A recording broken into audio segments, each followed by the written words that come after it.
mempraktekkan Malik Yaumiddin sepanjang hidupnya di rumahnya, di kantornya. Mau jadi pejabat tuh aman, mau jadi presiden aman, mau jadi polisi aman, mau jadi penegak hukum aman.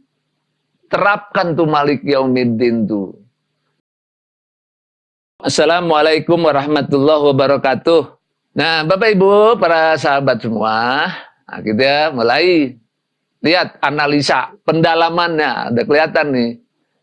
Hafal dalilnya, Malik Yaumiddin, tahu artinya, bisa juga teorinya diajarkan. Nggak cukup di situ, terus dalami, banyak berdiskusi, ya maknanya paham betul, ngerti seluk-beluk Malik Yaumiddin tuh, kayak gitu. Jadi benihnya bagus, bibitnya bagus. Jadi walaupun bagus, baru 10%, belum ada apa-apanya. Nah, baru setelah itu ditanam. Karena yang teori itu baru 10%. Ditanam, dihayati, dijiwai, dijiwai.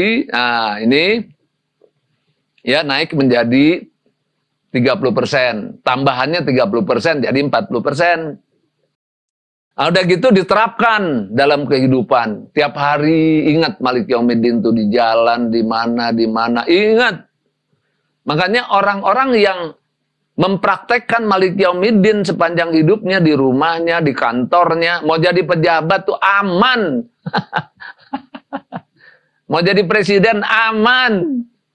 Mau jadi polisi aman.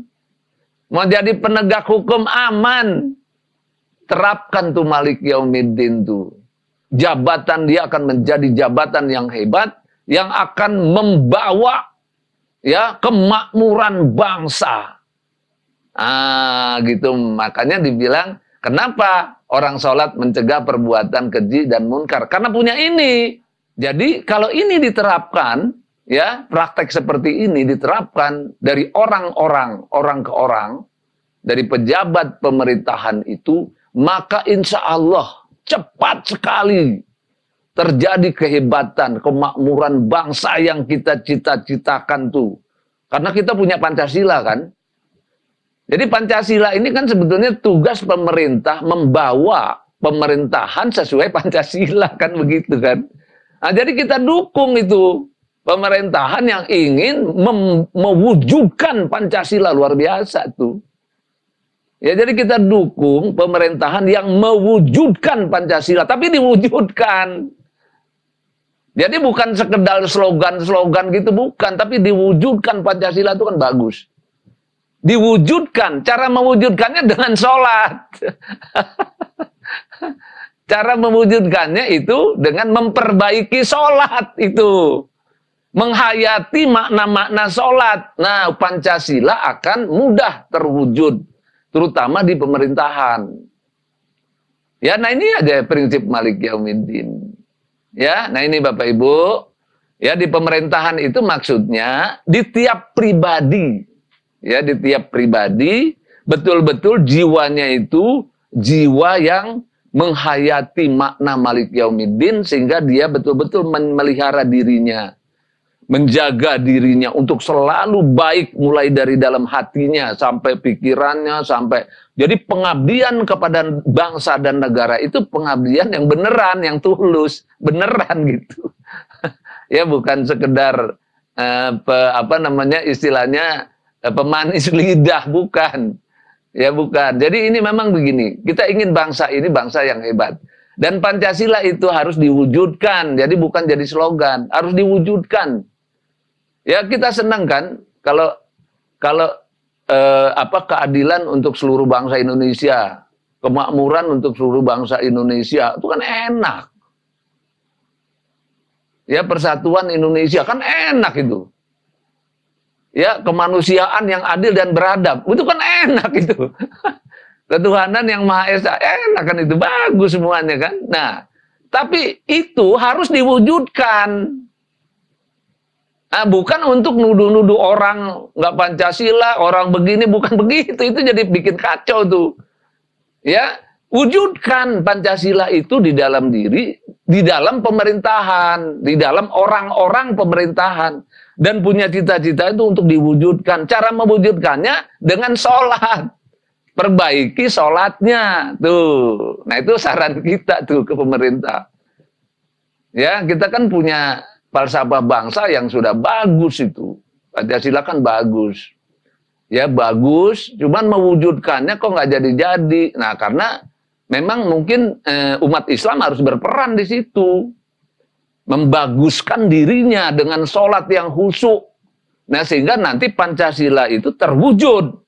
Gitu. Jadi Pancasila itu bukan slogan. Harus diwujudkan. Nanti cita-cita bangsa, cita-cita kita semua. Kan bagus itu. Mewujudkannya gimana? Perbaiki sholat. Nah Maliki Yaumiddin inilah salah satunya dihayati dalam diri kita. Ya, nah ini kalau mungkin ada pejabat pemerintah apa, nah ini saran kita. Jadi Islam itu hebat memperbaiki bangsa ini dengan sholat. Memperbaiki bangsa ini dengan sholat itu. Ya, nah ini Bapak Ibu mungkin kalau bisa ini sampai kepada orang-orang yang bisa betul-betul bisa menjadi sumbangsih pemikiran umat Islam dalam rangka membangun bangsa ini. Melalui sholat yang khusyuk, metode 3T. Nah itulah yang saya perjuangkan siang malam. Ya semua kita harus berjuang untuk ini. Ya kita lanjutkan. Ya Malik Yaumiddin artinya apa? Yang menguasai hari pembalasan. Ya, yang maha adil. Ya, kita berbuat baik, kita akan dapat balasannya. Kita berbuat buruk, kita akan dapat balasannya. Dan karena yang punya itu ada Al-Malik, ya, Al-Malik kekuasaannya tak terbatas. Ya, jadi Malik Yaumiddin kita anggap makna singkatnya ya Allah, kekuasaanmu tak terbatas di dunia dan di akhirat. Bagaimana kita menghayatinya ini dengan berlatihnya itu bagaimana? Nah, ini kita mulai dengan latihan. Ya. Ya, Bapak Ibu, sebagaimana biasanya kalimat Malik Yaumiddin yang baik ini kita tanamkan di dalam diri kita. Ibarat dia sebuah pohon, kita udah tahu benihnya seperti ini, kita udah tahu bagusnya seperti ini, kita tanamkan di dalam diri kita. Ya tanamkan diri kita. Tanam untuk menyadarkan diri kita. Kita sadarkan kepikiran bawah sadar kita. Ya kita sadarkan hati nurani dan jiwa kita. Ya dengan berlatih. 3T, tumak ninah, tafakur, tadabbur. Ya. Bapak Ibu, barusan dengar-dengar agak tegang juga kali ya. Serius bener nih Pak Lukman nih gitu ya. Nah sekarang kita akan masuk wilayah yang sedikit agak santai. Kita akan menanamkan dalam pikiran dan jiwa kita. Ya, kalau kita dengar masih tegang tuh, tegang gitu. Nah sekarang kita tenangkan pikiran kita tanam dalam diri kita dengan metode 3T, ya. Ya, Bapak Ibu, kita tanamkan dalam diri kita, ya kita tenangkan dulu pikiran kita. Yang tadinya mikir, sekarang redakan dulu, nggak usah mikir dulu. Relax, santai, ya, ya ikuti panduan dari saya. Kita mulai menenangkan pikiran kita, ya, kita menenangkan pikiran kita menenangkan perasaan kita menenangkan jiwa kita, hati kita. Ya. Tarik nafas perlahan-lahan.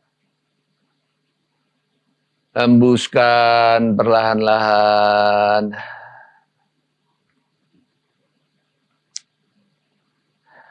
Tarik nafas perlahan-lahan. Hembuskan perlahan-lahan. Tarik nafas perlahan-lahan. Hembuskan perlahan-lahan.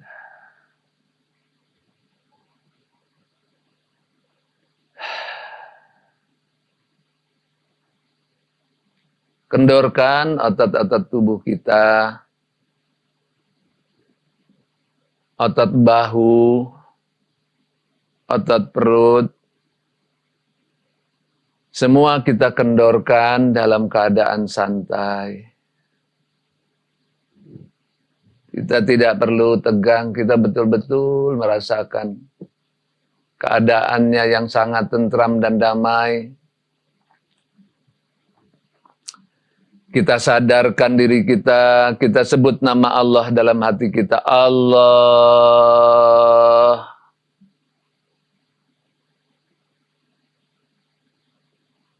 Allah.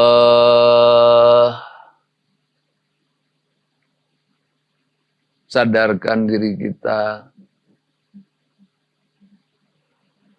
Allah. Ya Allah, Engkau memahami pikiran saya, ya Allah. Engkau memahami perasaan saya.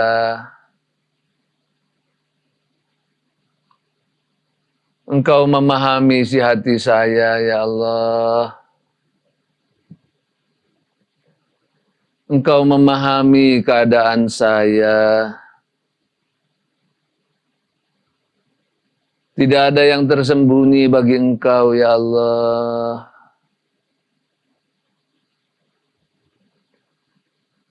Ya Allah, Engkau tahu yang saya pikirkan, ya Allah.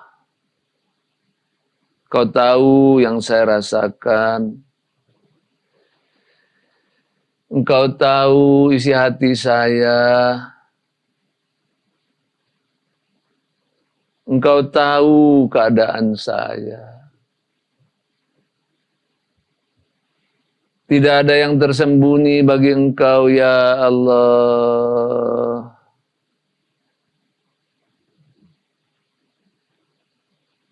Allah. Terus sadarkan diri kita. Insafkan diri kita. Tumbuhkan keyakinan dari diri kita. Bahwa Allah memahami pikiran kita. Perasaan kita, hati kita. Allah memahami keadaan kita. Tidak ada yang tersembunyi bagi Allah. Allah. Engkaulah Tuhan yang memiliki kekuasaan di dunia dan di akhirat.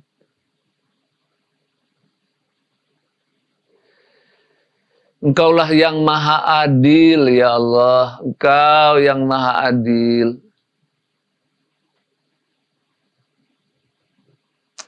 Engkau beri hukuman kepada mereka yang berbuat keburukan, ya Allah. Engkau beri kesejahteraan, kebahagiaan bagi yang berbuat kebaikan, ya Allah.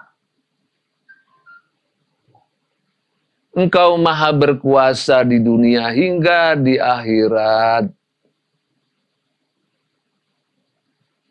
Kekuasaan Engkau tak terbatas, Allah. Kekuasaan Engkau tak terbatas. Maliki yaumiddin. Engkaulah yang menguasai hari pembalasan, ya Allah. Maliki yaumiddin.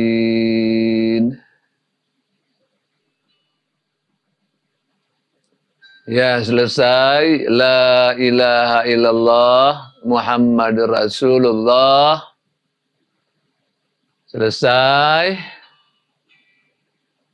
Assalamualaikum warahmatullahi wabarakatuh.